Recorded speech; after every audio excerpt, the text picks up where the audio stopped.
Hello, I'm Florence Henderson. What does this hammer have to do with cooking a great chicken recipe fast? I'll hammer it out today on Shortcut Cooking.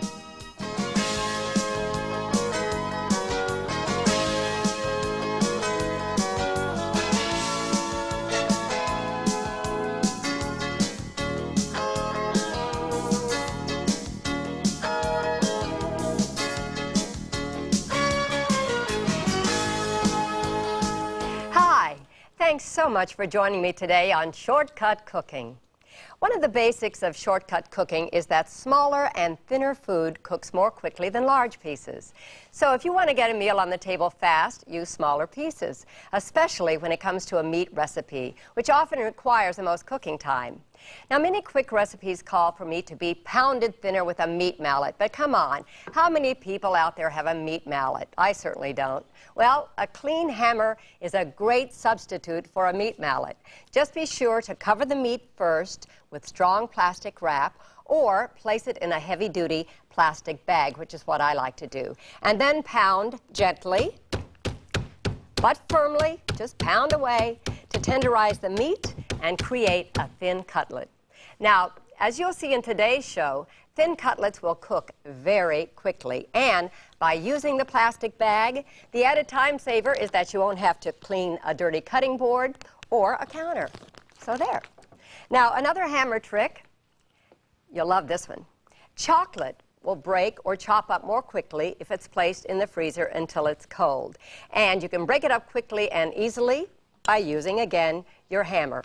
You place the chocolate in a heavy-duty plastic bag, and then you just tap it with a hammer to break it into manageable pieces. Now, you can do this gently or firmly, and if you want to get rid of a lot of tension and aggression, just really pound it, okay? Now, if you use a lot of chocolate, it's a good idea to buy it in large blocks, like the restaurants do. But if you eat a lot of chocolate, be careful, because you might wind up looking like a large block. So be prudent, okay?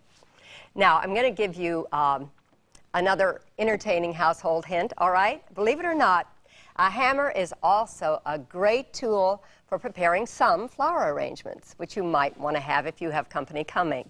Flowers that have woody stems, such as forsythia, yarrow, and blossoming tree branches, need to be pounded before putting them into water. This will help them soak up the water, and they will stay fresh for several days to a week. And if you add an aspirin, well, that'll keep them fresh for even longer. You simply tap the stem, bottom of it, until it flattens out. And you can also do this to large sunflower stems, but on this I would tap lightly. You know, when I was on the Brady Bunch, I had 6 kids and the help of a great lady named Alice. But in real life, while I do have 4 great kids, I didn't always have an Alice to help me. And if you're as busy as I am, you're always looking for ways to save time, money, and stress, especially at meal times. Well, because of my hectic schedule, I had to figure out how to feed everyone without getting completely frazzled. I didn't want to give up taste, quality, and especially nutrition. So I developed what I call shortcut cooking. It's really nothing more than quick tricks, common sense, and a plan for keeping your pantry stocked, okay? With a little ingenuity, you can transform almost any dish into a recipe that suits your busy lifestyle. Today, we're going to make chicken piccata with pine nuts and capers and steamed vegetables. This dish is a perfect example of using what you got on hand. Now, piccata is traditionally made with veal, but most people have chicken on hand. But you can also substitute turkey or pork. And for vegetarians, this dish can be made with eggplant. Now, here's what you'll need to make it. 1/2 cup milk, 2 large eggs, 1/2 cup flour, salt and pepper, 4 chicken breasts, boneless and skinless, 1/4 cup butter unsalted, 1/4 cup vegetable oil, 1/3 cup lemon juice, 1/3 cup white wine, 2 cloves of garlic chopped, 2 tablespoons of capers, 1/4 cup minced parsley, 1/2 pound spaghetti, and 1/4 cup of pine nuts. Now, the classic Italian piccata is made by pounding meat cutlets into thin scallops, which are quickly sautéed and served with a sauce made from the pan drippings, lemon juice, and a few other ingredients of your personal choice. I'm going to give you another mess saver here. Some recipes tell you to pound meat between layers of waxed paper. There you go, pounding away between the waxed paper.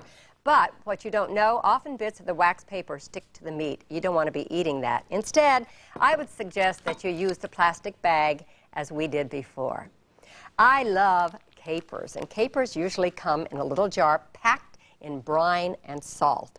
So what I like to do is pour my capers into a strainer, and you can do this over the sink and save yourself washing another dish.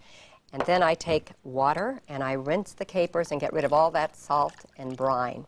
But I would recommend that you add some vinegar back to your jar of capers and reseal the top and put it in the refrigerator, and they will last for a long, long time. Now here's another wonderful tool. You're going to love this if you don't already have it. I'm talking about kitchen scissors. They are so great for trimming excess fat. Well, actually, they're good for a lot of things. Today, I'm going to use them with my chicken. I'm going to put my rubber gloves on before I handle the chicken. You know, my mother raised 10 kids. She cooked. She never wore rubber gloves. But now they recommend it, and so do I. So here I go. You use your scissors, and by the way, here's another great tip. Do this right over the package. You save yourself some more dishwashing, okay? You take the scissors and you trim off any excess fat, like that. And then, since thinner chicken will pound much more easily and cook faster, you just insert part of the scissor deep into the chicken breast, and then you cut right down the middle, and you fold it out, and it'll become so much easier to pound and to cook. Now, in a small bowl, we're going to mix together our milk and our eggs. And you just whisk them, you know, until they're pretty well mixed. All right, that doesn't take too long. And over here, we have our flour mixture. Now you add a little salt and pepper. I say little because we all know that salt is not good for us. So I just put a pinch of that in. But I do love a lot of pepper, so I'm going to add a lot. And you stir that around. Or you can put it in a paper bag and shake it up. The kids love to do that for you. Now, we're going to take our chicken breast over here. And first, we are going to dip it into the milk mixture, get it nicely soaked. And then we are going to put it into our flour mixture and really get a lot of flour on both sides, like that.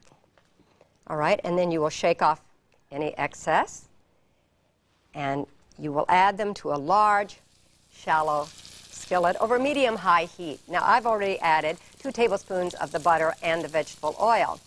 And here's another mess saver. Anytime you're using a breaded coating from meat, as soon as you're finished, it's really a good idea to rinse and wash the bowl used for breading immediately, because if you leave it too long, the ingredients for the breading will harden. It'll take more time to remove later on. You'll break your fingernails. You'll really hate it, okay?